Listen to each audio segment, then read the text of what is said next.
Yeah. I knew they were going to do a rebrand. I didn't know that it was going to be tanking NBC. Like, in 20 years, when people think of NBC as part of the Roku channel family, presenting the sequel to Weird like, and Brooklyn Nine-Nine's reunion special here on Roku. Roku interns are outside Peacock right now, circling like sharks. And whoever's brainchild was, what was the fucking thing? Quibi? The Quibi guy's like, he's just carrying a sign around going, "It is your time, yeah. it is your time." The end is nigh. Episode 408 of the TV Dudes, recorded October 27th, 2022. Someone to watch over me.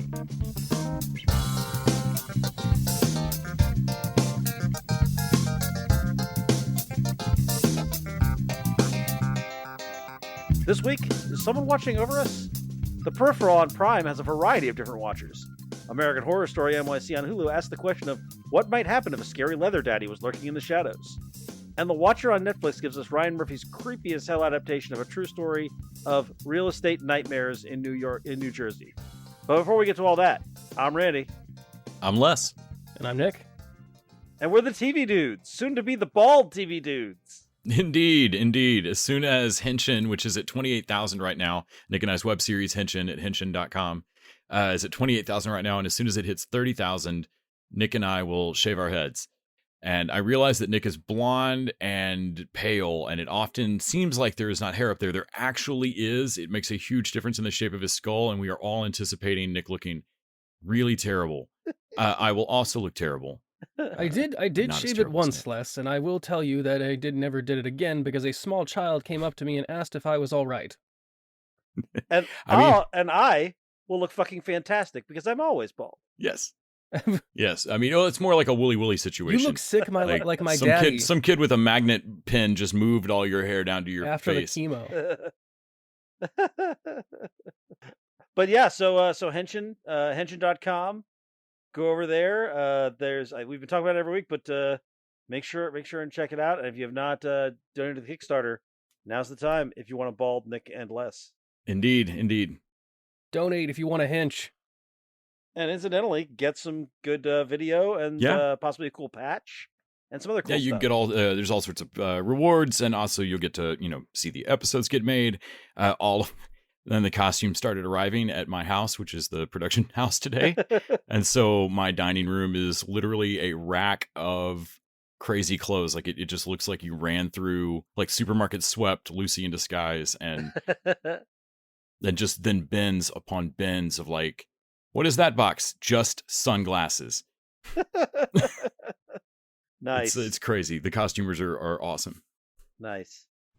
All right, let's talk about our TV diaries for the week. The Diaries of the Television Dudes.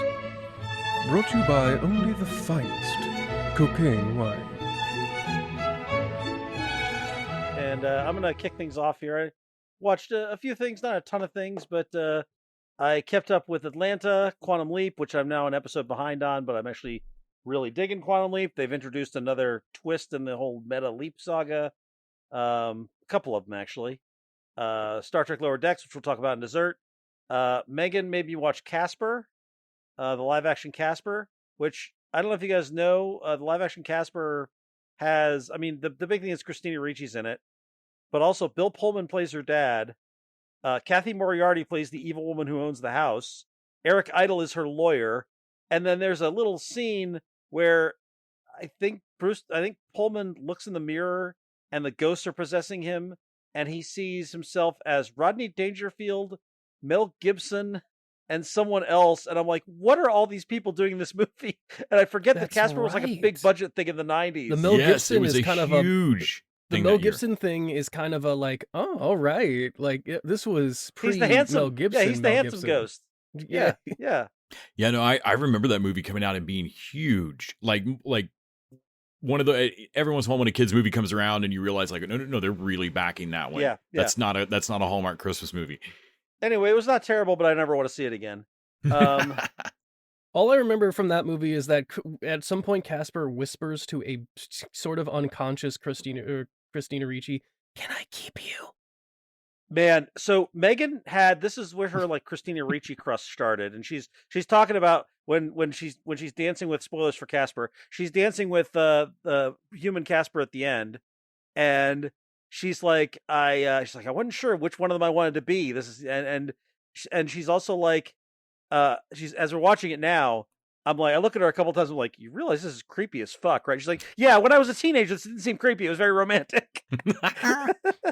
By the way, the dead mom, Pullman's like dead wife, is fucking God. It's somebody famous too. I forget who it was, but I was like, oh man, it's that woman. Yeah. So, there's it's another big cast. So I love that end conversation that should have gone. Wait, so you could have talked to me this whole time I was looking for you, but you pick now, you bitch. Yes.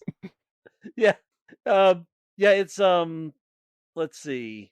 I gotta look it up because I was shocked when I saw her. It's from Heat. What's her name? Oh, Robert De Niro's love interest in Heat. Amy Brenneman. It's Amy Brenneman, and it's like from The Old Man recently. It's like a 10-minute role, and I'm like, at that point, I'm like, what are you doing here? Why did they cast you for the ghost mom? That is so weird. Anyway, don't recommend it, but it is interesting. And it is weirdly fucking creepy. Speaking of ghosts, I kept up with Ghosts on CBS, which I'm still really enjoying. Randy had a spooky week. They keep finding new ways to make that interesting. I caught up on Andor. So Andor, I've had a love-hate relationship with it since the beginning. I don't like Rogue One. When have you loved it? Episode 4 is when I loved it. You said you loved the heist episode, but I've not heard you say a good word about this thing afterwards. Episode 4 was the heist episode, and then episode 5 I didn't like again. Then episode 6 sort of won me back over, and 7 and 8 have kind of won me over. So here's where I'm at with Andor. I like it, but it is almost hilarious how dark and gritty it is. So just to give a little spoiler for Andor, they pull off the heist. And he decides, he tries to rescue his mom, his mom or adoptive mom. And she's like, no, I want to fight for the rebellion now. And he's like, well, shit. And so he adopts a new identity and goes to retire with his money on a beach planet, because that's what you do. And while on this beach planet, he goes out to get some food for his girlfriend and gets caught up by these stormtroopers who see guys running and they think he's part of the group. And because of the new mandatory minimums that have been announced because of the rebel attack that he was a part of, he gets sentenced for nothing for 6 years in an Imperial work facility. And that is what the next episode. He is stuck in a Terry Gilliam style Imperial work facility where they burn you if you stay on the floor too long. And I'm like, what am I watching here? This is like, yes, I get it. The Empire is supposed to be terrible, but it is almost cartoonishly terrible how bad things are. And I like it, but at the same time, I think Tony Gilroy is not making the point he thinks he's making. Because I was just saying off mic, I was like, this is a show, less appreciation for Star Wars is based. I mean, he does not like all the dumb names, all the Jedi, all the dumb bullshit. And so this is a serious Star Wars. This is more serious. But at the same time, it's got all the dumb names, and so it's like, why not just watch The Expanse? It's basically like it's trying to do the serious thing that I think you would more enjoy, but it's still got all the dumb stuff in it, and it makes it seem dumber somehow. Like you can't just read a children's book in a deeper voice. Yeah, and the thing is, it is well constructed. Everybody's doing a good job. It looks really good. I understand why people love this show. But I'm like, do none of you see how ridiculous this is? That people are like, oh, it's so gritty and real. And I'm like, yeah, in Star Wars, that doesn't make any fucking sense. Yeah. Yeah, I hate to say it, but Star Wars is kind of like a puffy plastic Kenner toy brand. Like, lean into that shit. Swashbuckling space monks and bullshit. Like, fuck it. Go that way. I still don't want to watch it, but you're going to at least they not started alienate making half cartoons that were just 3D models of the action figures. That entire franchise is a toy commercial. Realizing that the cartoons worked better for me when they were just the ships flying around and it just looked like a toy commercial. Yeah.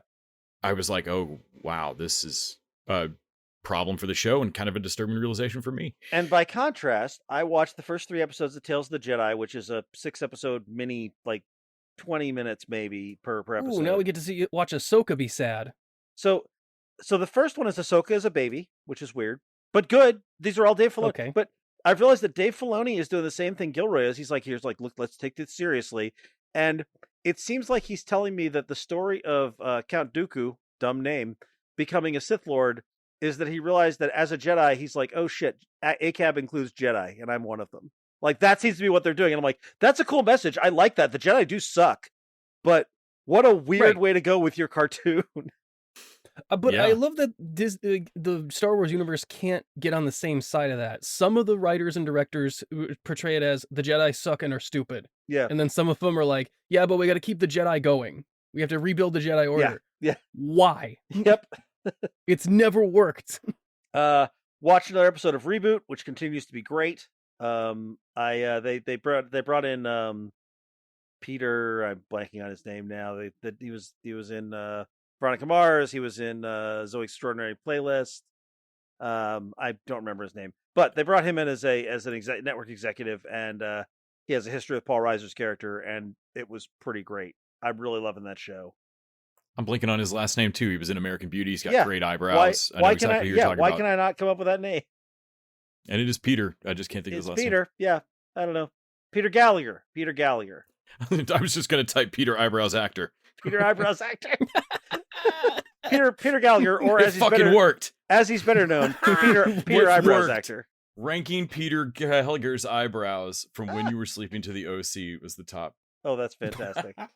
And then I watched the 2022 Scream, which we're going to talk about on the Patreon, and I really enjoyed. And that's my TV diaries. Nick, you want to go?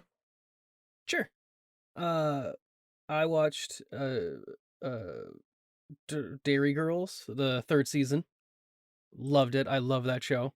I don't know if we've ever talked about it on TV Dudes at all, but it's basically like Irish Letterkenny. You're gonna have to really watch it with subtitles on. A lot of Irish fucking banter and stuff. But Liam Neeson is in the first episode of this season as the fucking police chief that has to question the girls on two suspects, and they just give him a very detailed description of the suspect's ass. For the tape, the inspector is refusing us the right of legal representation. There is no tape. Why can't we speak to a solicitor? I didn't say you couldn't. Oh, you're trying to stitch us up, aren't you? Why would I do that? Because we're Fenians. That is a very serious allegation, girls. Are you denying that your organization is prejudiced, Inspector? For the tape, the inspector is refusing to answer. There is no tape. Les, you said that Liam Neeson was considering becoming the new Leslie Nielsen and just doing parodies. I think I saw something about that in the news. There's some director that wants to reboot or bring back the Airplane Naked Gun satires, and wants Liam Neeson to be. I got to tell you, after watching this, I was kind of into it. Yeah, Drebin or whatever. But the star of the show is the nun that runs the girls' school. Unbelievably amazing. It's she'll pop in out of nowhere out of a series. One of the characters is screaming why is this all happening to us? God hates us. And the nun comes in, girls, God doesn't hate you. I mean, at best, you're nowhere near interesting enough for him to even pay attention to. I'd say he's ambivalent at best, if he even exists at all. Oh, well, Jesus. Yeah, I'm not sure about him either, really. Yeah, it's a real fun show. I would definitely give it a watch. Set in, I think, the 80s or wherever the Troubles. It's focused on the Troubles and Derry and the Irish and English and Catholics versus Protestants. That does seem like a really good setting for comedy. It's funnier than you think. They have their cousin. Their cousin is the only boy to go to the girls' school because he's English and he's slightly effeminate, and so they we would send him to the boys' school, but they'd kill him. Let's be real. And they have to give him a warning too of okay, girl. They trot him in front of the whole girls' school, and they give out a big press conference okay, I don't want what happened with the English teacher from 2 semesters ago, okay? And he just asks, what happened with the English teacher? We found 2 girls strapped him down to a desk somewhere, and we're doing stuff to him. So they just casually throw out that he might be raped in this school. Okay. Like I said, hilarious. Just comedy gold. They don't hit any kids or, kill babies or anything else I traditionally find hilarious, but you can have everything. Well, I mean, you did also watch. You know who does hurt kids, though? Chucky. Yup. What? Season 1. Me and Les just rewatched season 1 of that motherfucker getting prepped for season 2. Yes, And it's even better on the second watch. it is. The show is gold. They just spent a little longer than they had to on every single decision. It's fucking great. Even the title sequences, what the Chucky text is made up of, is stuff that links to the big scene of that episode, of whatever the big kill is. So like you really won't know when the title's happening, like necessarily what that ties to, but you'll see it come up later in the episode and be like, oh shit. Also, coming off the movie marathon we did, we caught a lot more references Oh my God. in stuff they were doing. Yeah, they clearly, unlike most horror franchises, went back and watched everything. And then I watched Has Been Hotel, which I was always seeing floating around on YouTube for the pilot. I think it's another Kickstarter project they're trying to get off the ground. But it's basically about a hotel in hell where they're trying to rehabilitate people because hell is getting overpopulated and they're sick of just massacring people. So it's in a bonkers queer show with I think almost every main character in it is some sort of queer character. And watch it. You had to watch it. You'll see what I'm saying about it. It is insane. Imagine if Steven Universe could say fuck and have sex. And okay, that's a bad example. Never mind. Oh my God. That's it. That's my TV Diaries. Les, what do you got? Well, I also watched Chucky season 1 again, which was great. I watched, because we were going to talk about the newest Scream movie, I watched Scream 2. I've seen Scream 1 enough times that I didn't really feel like rewatching it, but I decided to start at 2 and watch forward. 2 was really fun again. Like, I remember why I liked it. That's with my boy Timothy Oliphant. Yep. Yep, It leans so hard into the sequel-itis of it, and it's hilariously meta, and it, very much of its year. And then after that, I realized that there is we were watching Chucky, which goes so well, that I decided to give the MTV Scream series a shot. I watched the first episode of it. It's okay. It's not a Scream series, but it doesn't seem to be taking place in the same, I don't know, people can correct me in the comments if I'm wrong, but it doesn't seem to be taking place in the same universe as the movies, which takes a lot of the fun out of it. I really wanted to see how the fuck they dealt with that, and they don't. Does it take place in Woodsboro or whatever that fuck that town is called? Yeah, it's just, I don't think so. Like it appears to be like an entirely different, at least in the first episode, like an entirely different backstory and setup, slightly different mask. So it just seems like a full reboot of Scream. That show looks like Emma Roberts should be in it. But then I remember that's Scream Queens I'm thinking Queens, of. yeah. And I honestly, also, I wish she's in that a Scream movie. So. I wish this was a little more Ryan Murphy, frankly, and a little less straight up MTV. I'm not going to keep watching it. My time would be better spent more enjoyably watching forward in the actual Scream franchises. Yeah. Then, of course, Scream 2022, just to refresh. Watched Brooklyn Nine-Nine. Thanks to Peacock putting together all of their Halloween episodes, I watched through all of the heists. I also watched through all of Superstore's Halloween episodes. I've not seen a ton of Superstore. It remains funnier than I expected, but I never really want to keep I never think, holy shit, let's just leave Superstore running for the rest of the night. Yeah. And I mean, that's not to not, like, Modern Family has swept the Emmys for a decade now, and I still feel the same way about it. So everybody's doing great work. I don't know, it's not for me. That said, Halloween episodes are cute, and Superstore is cute, and they were cute Halloween episodes. Also watched all the Halloween episodes, or several of the Halloween episodes for Roseanne, which, despite her being just a trash fire of a person, that show remains nostalgically funny for me. I watched some 30 Rock, watched, of course, newest Lower Decks. Stargirl is giving me Infinity Incorporated after actually promising it a little while back. And holy shit, I'm so fucking happy with this. I get Helix, I got Mr. Bones, I got Penny Dreadful, Dow Jones, Critter, like a bunch of crazy ass. Oh, Critter's such a good boy. Oh my God, Critter's such a good boy.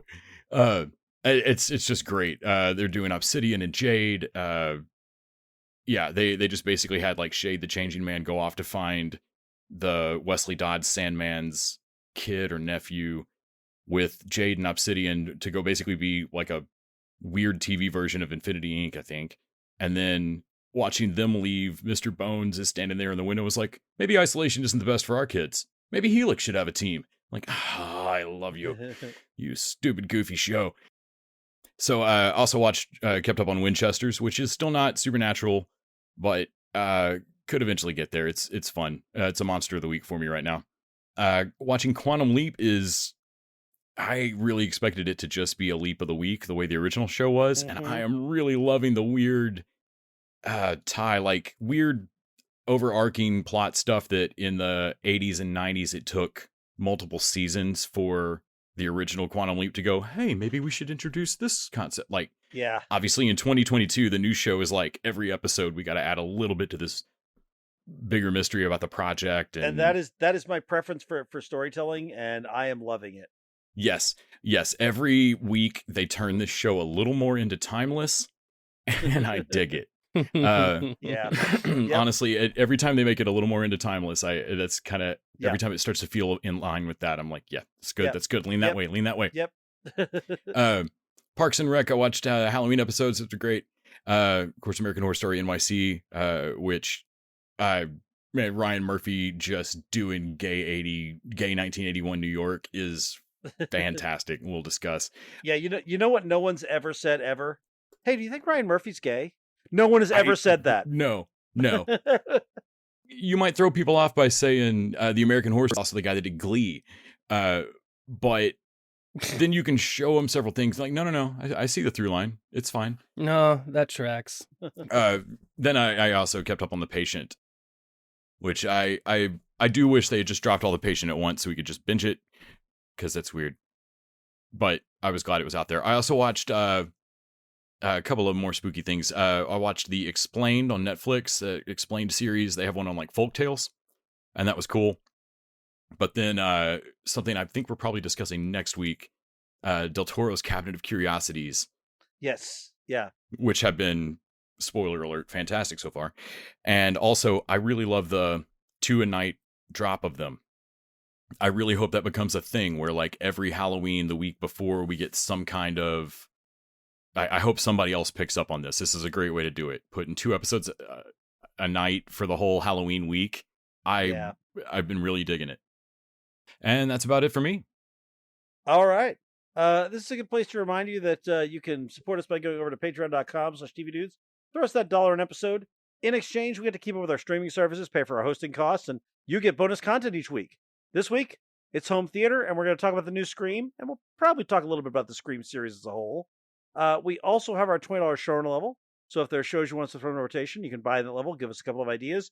We're probably full up for the rest of this year, but we do have My Hero Academia coming up, and there's a show that I've forgotten the name of that I need to put on the rotation from Jean Paul for his second selection of the year.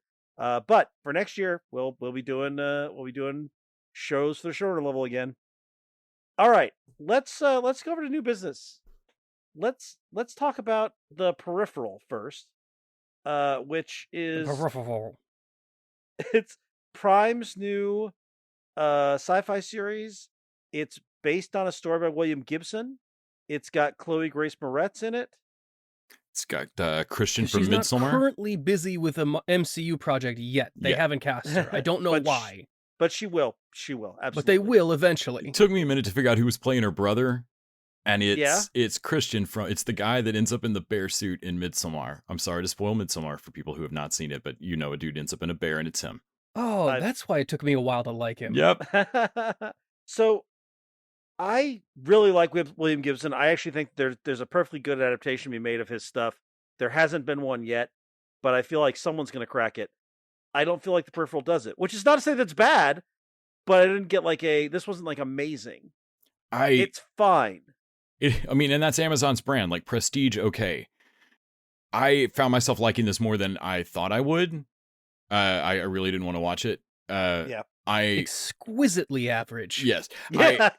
The stuff in the device, like when she's playing whatever in the sim. Sublime mediocrity. Yeah, that leaves me cold and feels up okay. its own ass like Westworld to me. Yeah, very Westworld.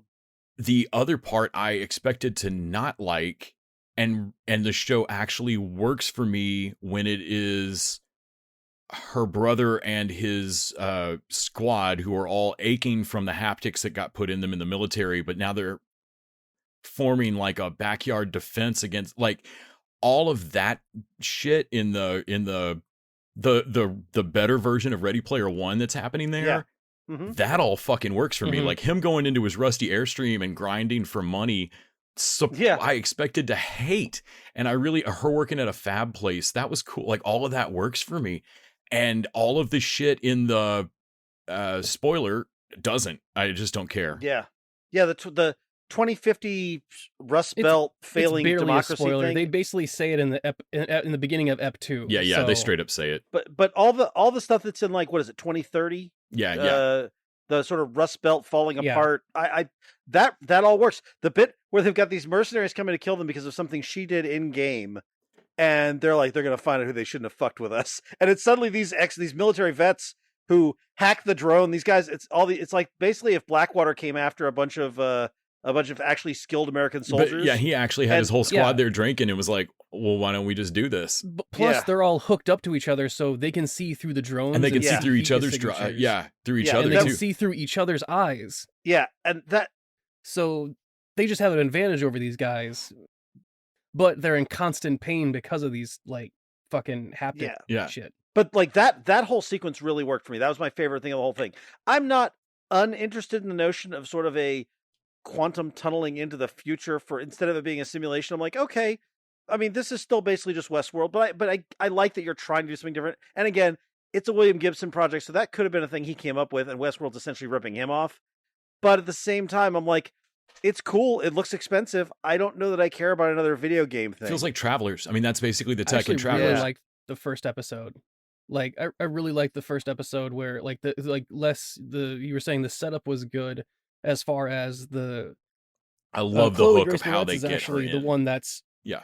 that she's the practical one and wouldn't be involved in a dumb, like, risky, obviously shady plan like this. But the brother definitely would be, but he's not a good enough gamer to get to the thing to get the access to it. So because she plays on his avatar sometimes, if someone thinks he's a better gamer than he is, and he of course only asks her in the minute he has everything ready, Yeah. and where it's almost too late. It's like 3 seconds from being too late. And they say straight up that it's taken months to assemble whatever the fuck they fabricated, like the device. Mhm, mhm. And so I just really love the, like, that was one of my favorite bits of the first episode, was the subtleness of, like, realizing, oh, so your brother got this job offer over a month ago Mhm. and knew that they don't want to, like, knew through the entire negotiation that they don't intend to hire him. Like, knows the whole time that he's Yeah. he's Ben Affleck and they want Matt Damon. He's banking on asking her the last minute, so she'll have to say yes. I just kept kind of picturing him like Affleck in the, like, you're suspect, all he is, I need cash. I do love that he's kind of a fuck up, but he's really doing the best he can. Like, Yeah. he's Those giving the parts of it mom work for his me. pain meds. I'm not interested in the show. I'm surprised The I am. minute they said, "Oh, we're actually 70 years in the future in an alternate timeline," I'm like, and like that, you've lost me. Yeah, Fuck that off, is show. We're done. That is a weird thing. But like I say, I feel like that's not the show's fault. I Well, it bet makes that me is have from the original A concept. billion questions. Yeah. Why? it does. Why does she have to go to a robot in the future and pilot it for Yeah. future missions? Just build Yeah. robots Why to isn't do that it then. anyone in the present? Yeah. That doesn't make any goddamn sense. I get sending someone in the past. But they may give us into as like, oh, the people now are not, they Well, all have the haptic bullshit. so Like, they Did someone can't do watch it. Future Man and was like, okay, well, let's do that because we need the best fucking gamer or whatever? This is It seems like by the end of Ep 2, it's not just like she steps up and is dizzy after, like, the first time she uses it. But at the end of Ep 2, she, like, goes to reach for the mouse for her computer and her hand doesn't respond. Why would you make it to where she can feel pain? Right? Just don't do that. Why?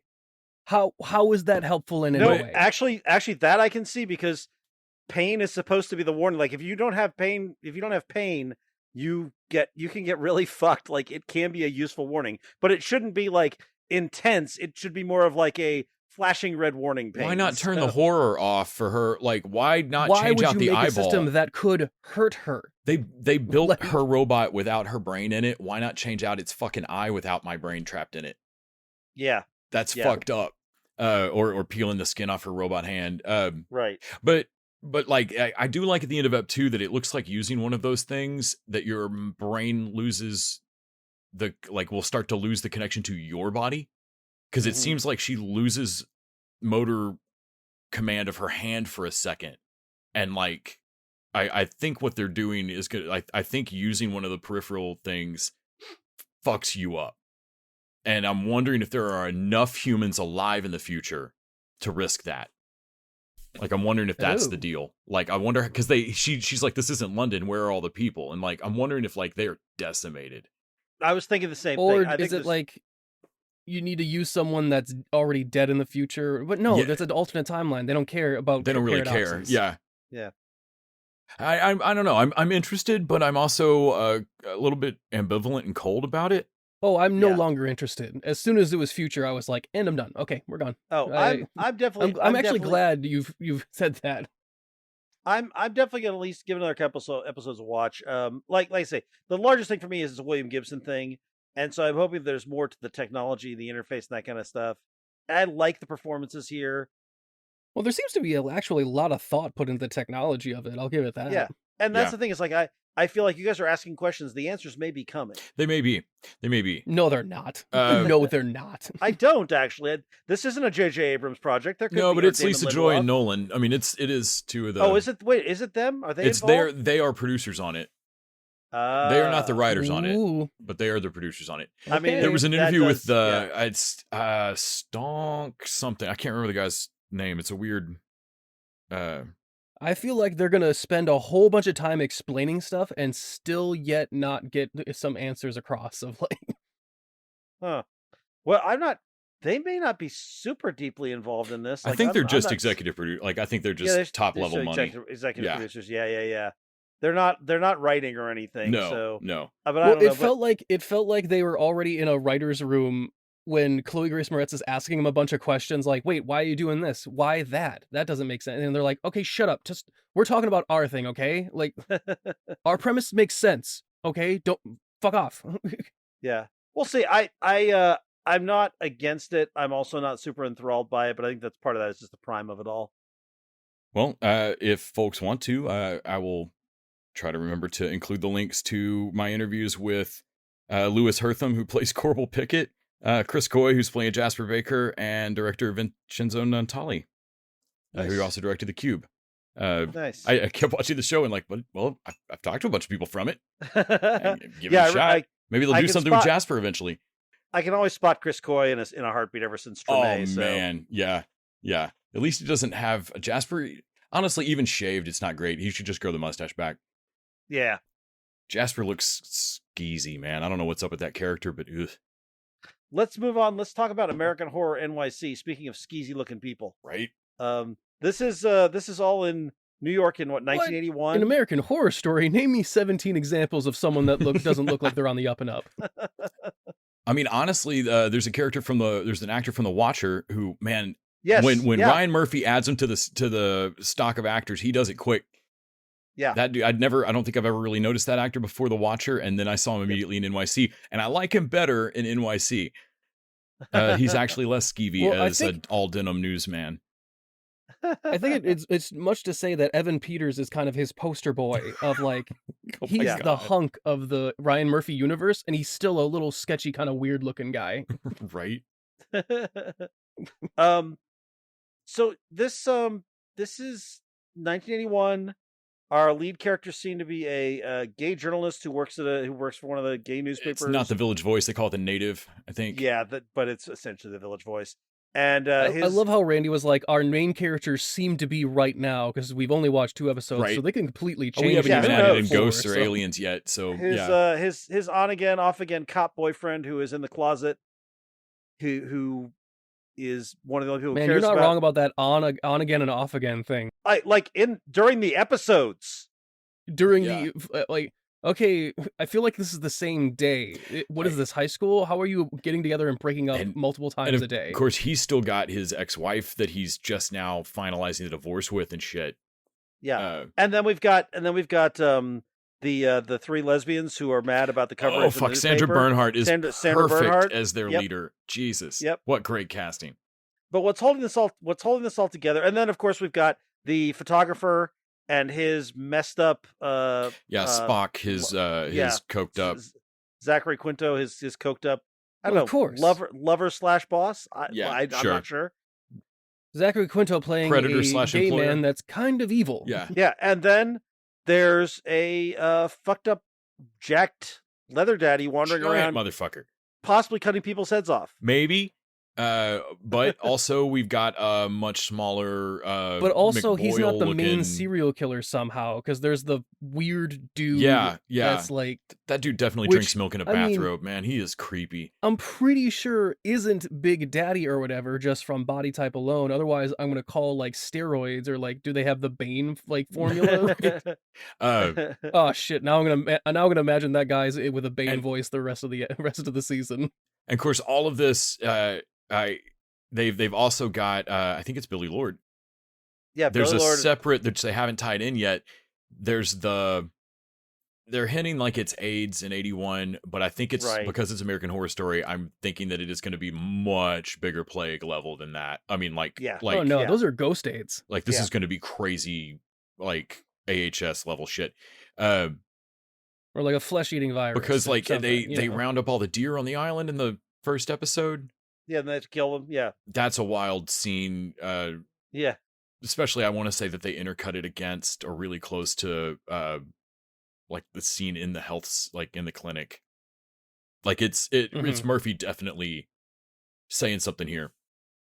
But Yeah. also it's American Horror Story through and through. yeah. So far, I mean, it is very much about like if you leave out the serial killer, this is more of a meditation on like what it was like to be gay in 1980s in New York. It honestly Like- it reminds me of Mindhunter season 2 when they're in Sure. Atlanta with all the kids disappearing and all Yeah. the moms are like, "You cop sons of bitches aren't paying attention to this. We've lost like 24 kids." Yeah. And yeah, like the newspaperman like looking at his cop boyfriend going, "You know that he's only getting shit." Even the serial killer says it at one point. Yeah. You can go tell all the Yeah. cops you want everything you want about me. Well, They he simply lets him won't go do because anything. he knows like, oh Yeah. yeah, go and tell him. It doesn't matter. Like Yeah. you can, like there's no fear. It's so terrifying. And it is really what fucking just like wrecks him. Even But- though he survives that encounter. But here's the thing: this felt restrained by Ryan Murphy standards. I mean, it's gay as hell, but like in terms of the horror stuff, Oh, yeah. this is nothing compared to the first season. The one I watched with the vampires. This is No. Yeah. it feels like it's got to I'm- ramp up and get crazy. I'm waiting for this to go. Oh yeah, Bug for an shit. American Horror Story season, it's surprisingly down to earth. Yeah. yeah. I'm But waiting it- for this to just go absolutely nuts. But interesting. I like this is something where I'd be like, if someone's like, I don't really do horror, I'm like, well, if you don't mind like a little suspense and serial killer, if you want to see a story about gay, what gay culture was like in New York in 1981, this is probably a pretty good look at it. And if you want to step up from what we'll talk about in a few minutes from like the menacing true crime Ryan Murphy, Mhm. Yeah. if you want to step up into like Ryan Murphy horror, if you've watched Nip Tuck and if you've watched The Watcher and like Yeah. and you want to step up into like an American Horror Story Ryan Murphy show, this is I feel like a good season to do it. This is the one to jump Yeah. into. Yeah. It's not going to get it doesn't seem as immediately fucked up as Asylum or even Murder House. Yeah. Sure. Well, I mean, I do like that even the cop is basically being threatened into this relationship of like, you got to give me info on the fucking serial killer or we're done.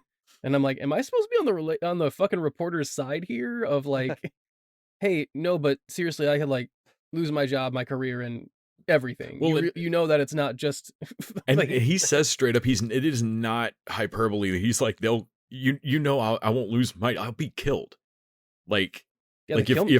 if I rat out the NYPD as a cop in 1981 in New York, they'll just vanish me. They did it. Like, they've done this to other people. The NYPD put a dude in an insane asylum for like 6 days. Just vanished him. Another cop.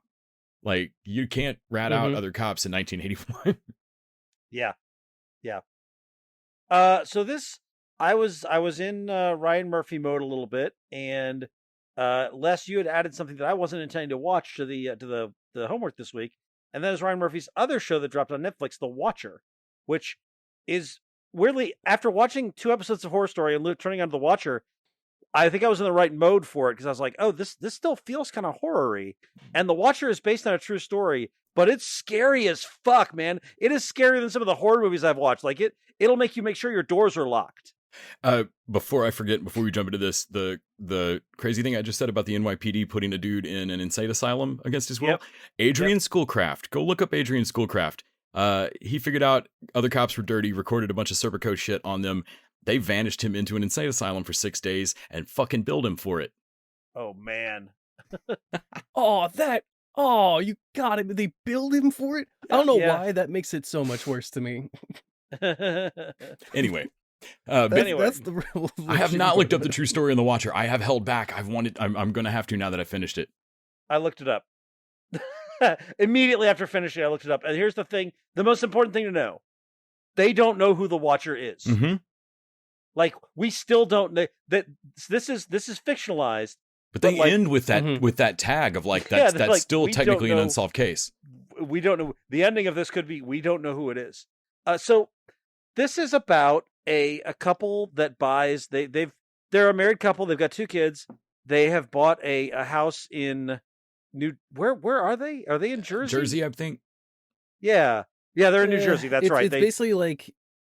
It's supposed to be city versus suburbs of like the safety of what a suburb is supposed to provide. But that's right. But they're in Jersey. That's right. So it's Bobby Cannavale and Naomi Watts. Yeah. And they've got a teenage daughter who's 16 and a son who's like, I don't know, 9, 10, maybe something like that. And they buy this house. They've been through a bankruptcy before. He basically, without telling her, takes all their money and throws in this $3 million house. Yeah. That is, and then they get there, and all their neighbors are bugfuck crazy, and someone called the Watcher is writing them creepy ass notes, and it just gets crazier from there. Like, I thought Ryan Murphy's like American Horror Story stuff. He likes inventing crazy shit. What happened in the Watcher is great. Like, the truth is stranger than fiction. And they do an insanely even-handed job of making every single character on the show a suspect or creepy or weird somehow. Like, everyone, everybody, the kid they hire for the security, you don't trust him. Richard Kind and Margot Martindale across the street, you can't trust them. Oh man, by the end of it, they're like, okay, maybe they all did it, like the Orient and the Express. I think like, some of it is like, but the Watcher was really inside us all along. By the way, Mia Farrow and oh my god, and the guy that plays Pearl, Hall in Terry Kinney. Yeah, Terry Kinney as the Winslows. Like, Mia Farrow's fucking crazy. Like, if she was my neighbor, I would be locking my doors all the time. So like, you're a nutcase. There's a moment when in the maybe second episode when Cannavale finds second episode finds Jasper in their dumbwaiter, like in their house, and grabs him by the fucking overalls and bodily throws him into the yard, which is the right thing to do. Yeah. Like, I can't stress this enough. Like, you have 2 teenage children, you have 2 children in this house, and you don't know this dude. Yeah. And then Mia Farrow just lays into them of like every homeowner has loved. It's been their favorite thing that Jasper loves. You I'm realize like, that? No, actually, I don't know what state are they in. Did he have a New legal Jersey? right to like? That's, I was like, if this had been Texas, you'd be so lucky to still have a Jasper. Yeah. But like, even then, like, everything coming out of her face is insanity. Yeah. For the past 70 years, every previous owner of that house allowed him to use the dumbwaiter. I'm like, okay, that's that is crazy. Either not that's true, just not true. Or what the fuck is wrong with your community? He spins and like, well, then I'm just gonna tear the dumbwaiter out when I remodel. And she's like, well, you can't. That'd be like tearing out the trees. I'm tearing out the trees too. Not. What about this tree and specifically? Like, lady, quit naming shit you love. Yep. What the fuck? The weird thing is, it's funny because Cannavale, his character, he's smart at first. But as he gets increasingly paranoid, he starts doing the wrong thing too. Yes. Like, he should absolutely, because he alienates every ally he possibly has, including the cop. It starts to drive him insane. Yes. Yeah. And I should be open about this. I watched the first episode and the last episode because I did not like this as much as you guys. Because I watched the first episode, I'm like, this isn't going to answer anything, so I might as well get to the disappointing no one did it, and yet everyone did it answer right away. That's exactly what, and that's spoilers for the watcher. And I will tell you what, I felt like I missed so little. You absolutely Like- did. Because the journey is the point on this one. The journey is the point, and it is very satisfying. All the character work is great. I was intrigued by the mystery, but the thing is, the true answer is we don't know. Like, the people who made this know that they don't have an answer for you. What made it entertaining to watch and an incredibly unsatisfying ending to me, and you're heading towards an unsatisfying ending the whole time. Yep. But it was still a fun watch, is realizing that, like, at the start of it seems supernatural because there's such a combination of shit happening. Yeah. But it's not, because you think like no one human can do it. And you're right. These people simply have been assholes to more people than you realize.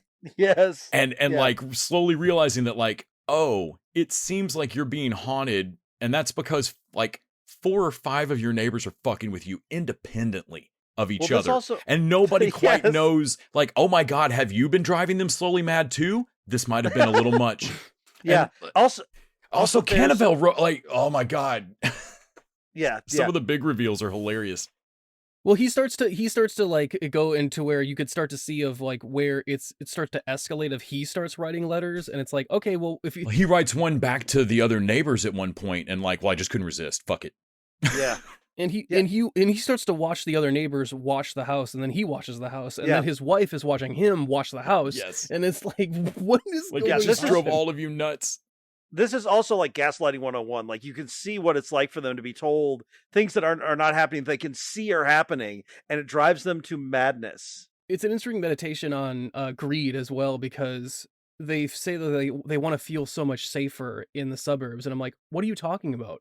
You are way less safe here than in your fucking apartment or wherever you are in the city. Just whatever you were going to spend on this home, spend it on the security system for where you already live. Yeah.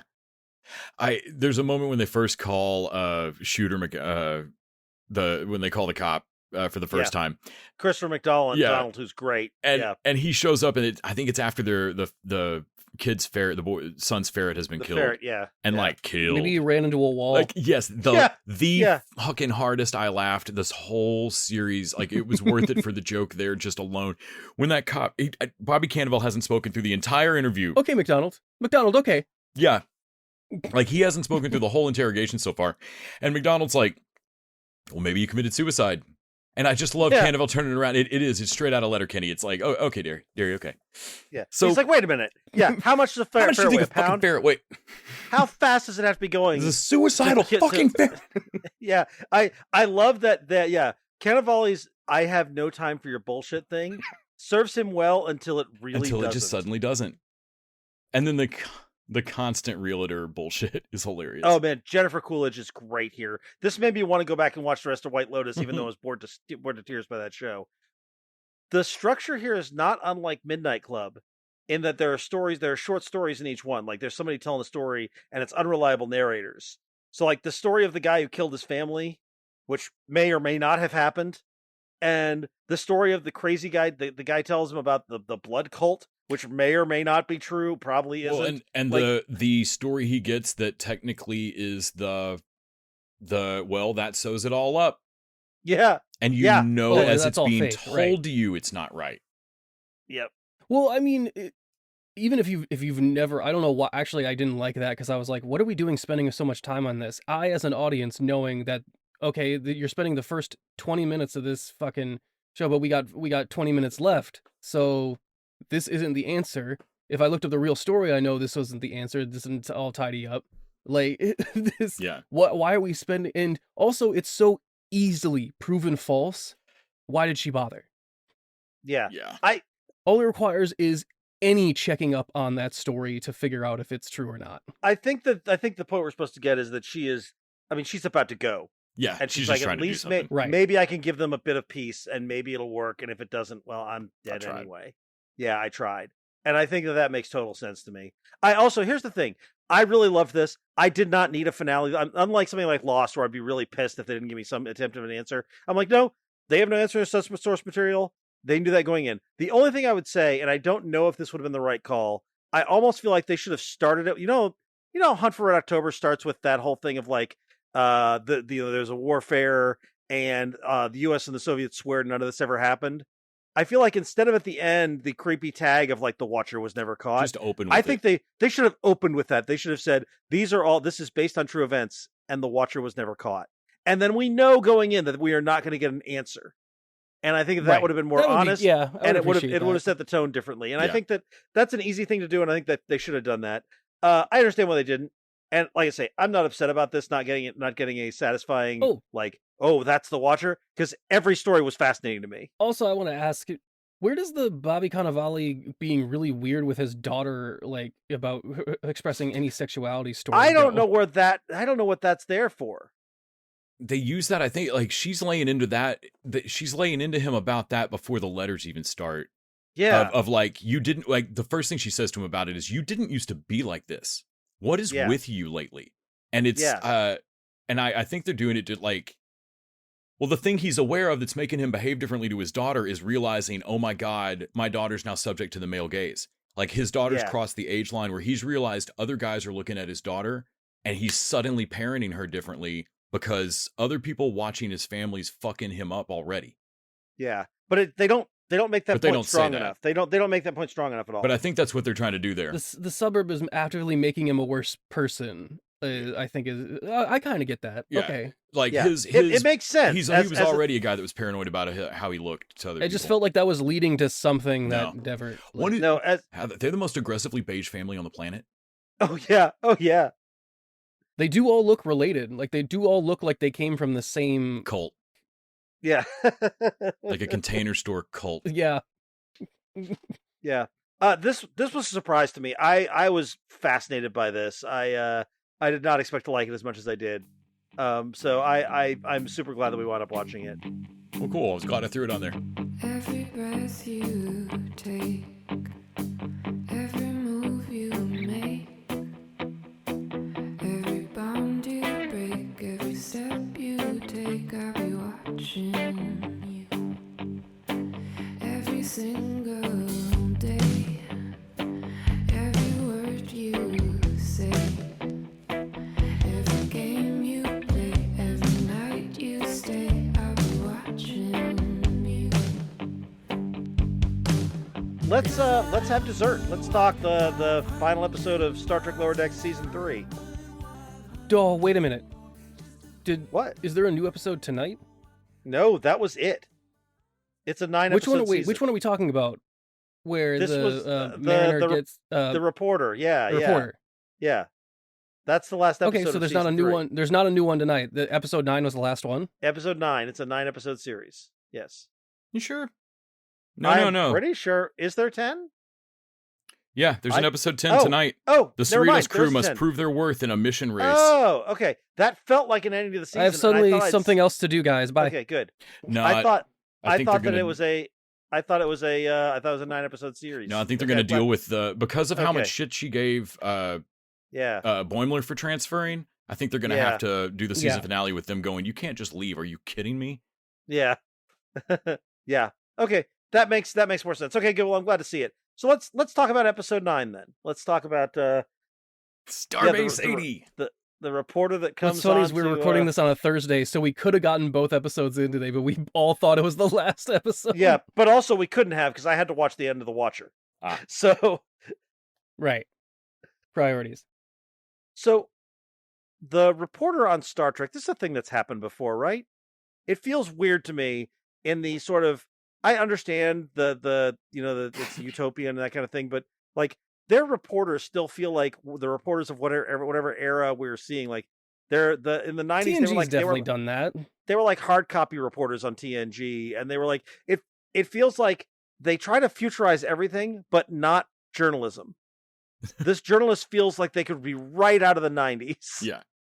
Well, the thing with Star Wars, or I mean, sorry, Star Trek, is that it's an idealistic future, and ideal journalism is in our past. Like Yes. Yeah. today's journalism sucks, and I Yeah. don't see it getting any better. Right. So really, the only to looking at journalism is the only one thing of like, yeah, we should really go back to journalistic like integrity of like it's not for profit or something.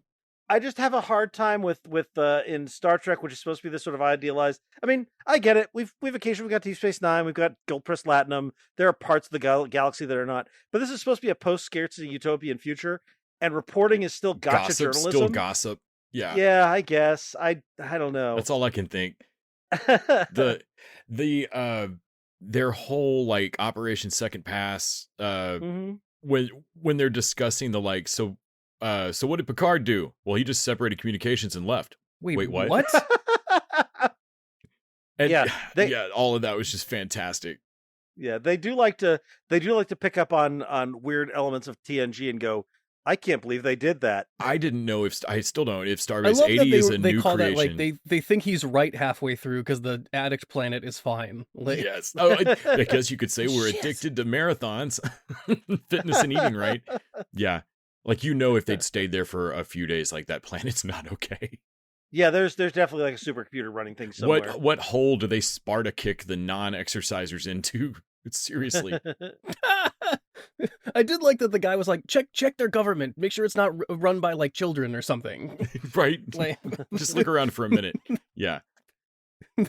Yeah, but then they go to the other planet and it's Breen.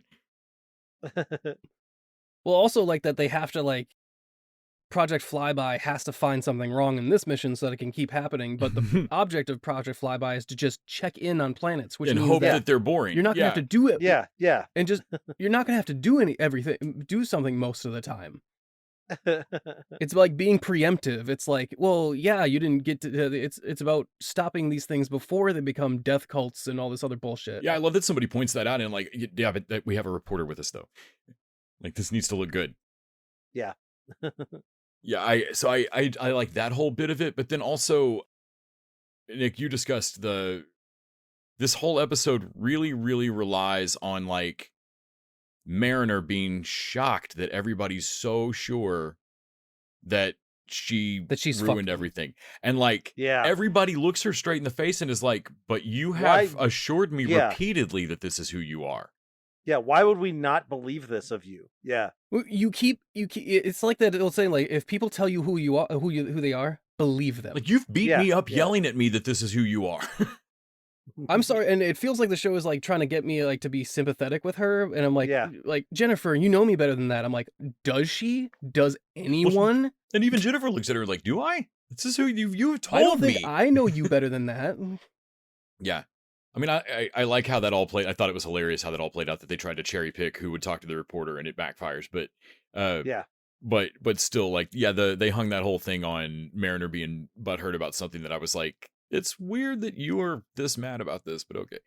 Yeah. It's weird that you're so offended of like people thinking like, you think I would ruin like my mother's reputation on purpose? On purpose? No, but you just being you would definitely be a problem. I mean, depending on the day, maybe. Season 1 for sure.